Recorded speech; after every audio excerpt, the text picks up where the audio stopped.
Hello and welcome to Meandmygolf TV. I'm Piers Ward. This is Andy Proudman. It's the Impact Show. Andy, what do you have in store today? Today we're talking about one of the most common swing faults we see, the sway. We're going to show you how to assess yourself and fix that sway. Let's take charge of your game.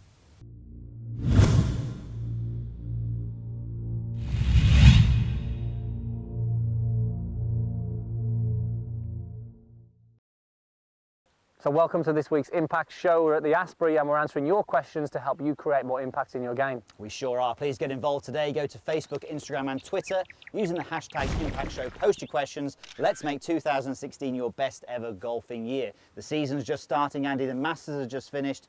And speaking of making 2016 your best ever year, check out the video we released on Monday. It's a 4-part video series, Strike Your Irons Pure. If you're struggling with your ball striking, this is absolutely going to sort it out for you. We're going to be able to show you how to assess yourself and actually use drills to make your irons best, isn't it? the best part of your game. Best. Make sure you check it out, guys. If you do struggle with ball striking, it's going to help you. Right, let's get into today's topic then, Piers, which I got a question from Jeffrey Matthews saying, can you help fix my sway? I've tried everything, loads of drills, and I just keep swaying. There's nothing that seems to help fix me. Now, when somebody says this to us, the sway swing fault, we see it a lot, Piers, but when somebody's struggling to correct something, they understand the faults, they've got loads of drills to fix it, but they can't actually fix it. Then the alarm bells start ringing for us. So what we're going to do today, we're going to talk about the sway, we're going to talk about actually how to assess yourself from a physical standpoint to see if there's any limitations.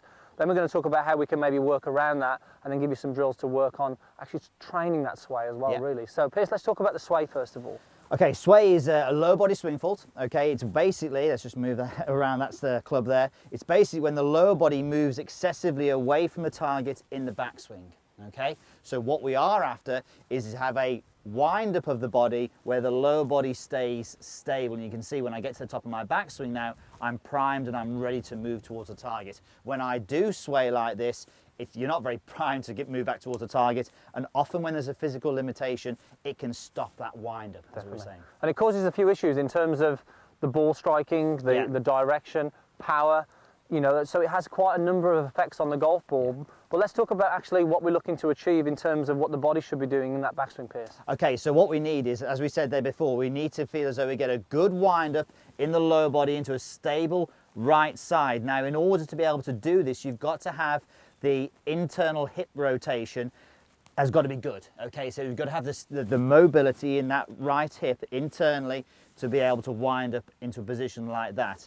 If you are tight in that internal rotation, then it's, as we said, it's going to move you out and sway potentially. Okay, so what we're going to go through now is how to assess that internal rotation to see actually if there's any limitations. We're going to test Piers out here to see what it's like from a flexibility standpoint. So the way to set this up, we've got an alignment stick on the ground here, and then pretty much on the target line here, and then we've got your 6 iron, and we've laid the 6 iron literally next the leading edge next to the alignment stick here, so we've created that angle there. Now all Piers is going to do here is he's going to get his right foot, we can do this both sides as well, he's going to stand on his right leg pretty straight, and we've got an alignment stick through the belt loops. Now what we're going to focus on, Piers, talk us through it. Yeah, so as you can see, this alignment stick here is parallel to the one that I've got on the ground. The objective is that I am going to get that alignment stick here to match up on the one, at least on the one on the ground. Now you'll see, do this 2 or 3 times. If someone's watching you, it works a lot better. The alignment stick will help give you a little bit of guide, but notice when I do this, I get stuck a little bit short. Now what you're going to want to do is, if you're a little bit short like I am, you're going to want to roll the foot, you're going to want to try and cheat, because the objective is to move that.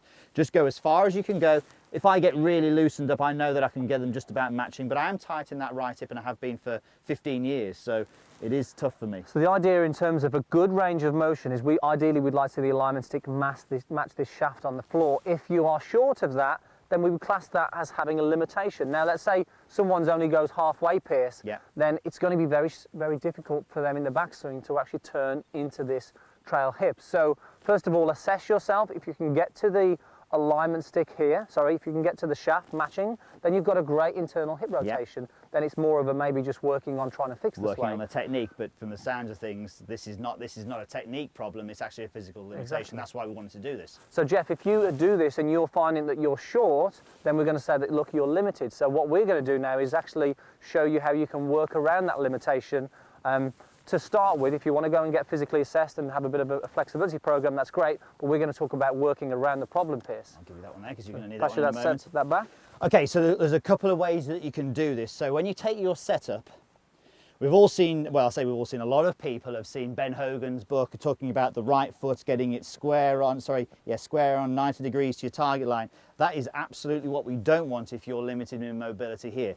So if you can actually get your right foot, let's just do a little test. If I turn it that way towards the golf ball and then say turn into your backswing, you're hardly going to move. So if you actually got your foot and you flared it away from the target, that's going to free up the hip a lot more. So now, oh, look at that, I feel like I can actually rotate that hip a lot better. Now, that might not be enough for some people. You may need to go one step further. So you may need to flare the foot and actually drag it back behind you a little bit. So you can see what I'm doing here.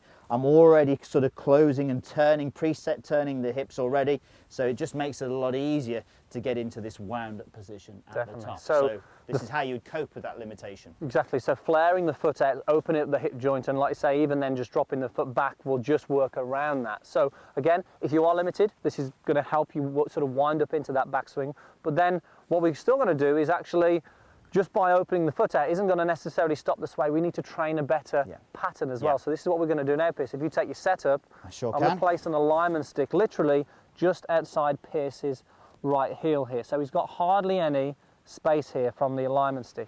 So Piers, talk us through this drill. Okay, so the objective is here that this is a cattle prod. You've seen us do this before. If you touch this, you're going to get electrocuted. So the objective is that as you go into your backswing, you want to feel as though the right hip, not only does it not touch this, that it actually moves back, and then the feeling of moving away from it. So it actually feels like you're doing something like this. Now the reality is that you'll probably just stay the same distance away from that stick. But if you can get the feeling of when you swing back that the right hip moves back and then away from the stick, that's going to make sure that you are not swaying. And I'm actually doing the opposite of that. Definitely. So let's get the club in hand there and get it that same feeling when I'm swinging back. Okay. And there we go. So what I love about this here, the feeling that almost the hip is moving back towards the target. You can see how much room he's got here. He's wound up the hips. Now he's got a lot of room then to swing the club down. Now, for somebody who swings over the top, this is a fantastic one, because now all of a sudden you've created the room to swing down from a bit more on the inside. Yeah, you can see that as soon as my hips start going over here a little bit more, my arms can start coming into this area as opposed to that area. So let's just, so the objective with this then is to hit some shots. Now you may not know whether you sometimes hit this, so make sure everyone's got the phones now with the cameras on there, they can record it. So record yourself from the front on view. Are you going to hit that stick? So I'm going to flare that foot out a little bit. I non-intentionally close my stance, and I always wonder, is that something to do with the fact that my right hip is a little bit tight? But the objective is here is to get that right hip doing the same thing as we were doing in the drill. It obviously works. It does work. Very shallow, little high draw there down the middle of the fairway. Perfect. So Jeff, I think that's a great one. And for you guys at home, make sure you assess yourself. A really fast, simple tip there to just see what your hips are like in terms of the internal rotation. A great drill to help train to fix that sway. There you have it, Jeff, and anyone else who sways, we know that's going to help you. If you have any questions at all about that, post them down below. We will get back to you soon. Also, hit the subscribe button if you haven't already. It is for free. And give us the thumbs up and share with your friends. It does help us grow. And definitely, if you want to improve your ball striking this year, we have a brand new video series out, Strike Your Irons Pure. Part 1 is right in the corner here. Click there. It's going to really help your ball striking this year. Thanks for watching, guys, and we'll see you soon.